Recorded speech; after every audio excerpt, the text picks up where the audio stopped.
great presentation. We all know product is the new marketing, but your presentation nailed it, talking about what I can do to elevate my product. I guess the core point of my talk was pretty simple, actually, and it was consider the product in your marketing strategy, right?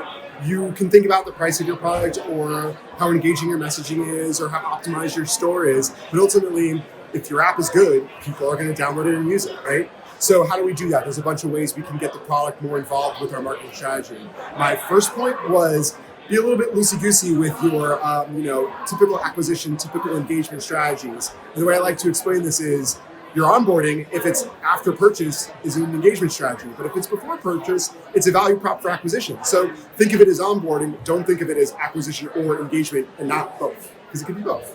Second one is look way outside your industry for product inspiration. So I work at Dow Jones. We're a news company. We publish the Wall Street Journal, among others. And when I think about audio as the new wave for mobile, right, I don't want to look at the New York Times. I want to look at Spotify. I want to look way beyond my industry because they're killing it in audio, right? So how can I learn from them? The third thing is look super inward. And by that, I mean talk to your users, right? They're giving you feedback on your app store. They're giving you feedback on your customer insights pages and, contact me pages. They know what they want. Ask them, engage them, listen to it. And when you build something they want, tell them you're doing it. Because then they're going to come back and re-download or re-engage. And that's the best way to keep them re-engaged and keep them retained. And the last one, which is a really fun one, is really leaning to mobile. People really talk about parity of web with mobile and parity of Android to iOS and all these parity things. And yes, you want parity of data, and yes, you want a continuous experience. But frankly, the website is not the same as an app. An iPhone app is not the same thing as an Android app. The best way to see this is that Apple was talking all about widgets at WWDC this year, whereas Android is leaning super hard into large screen format optimization, right?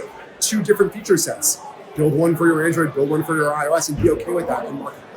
And frankly, if you can do all these things, your product is going to speak for itself, and that'll go, miles and miles towards your marketing strategies.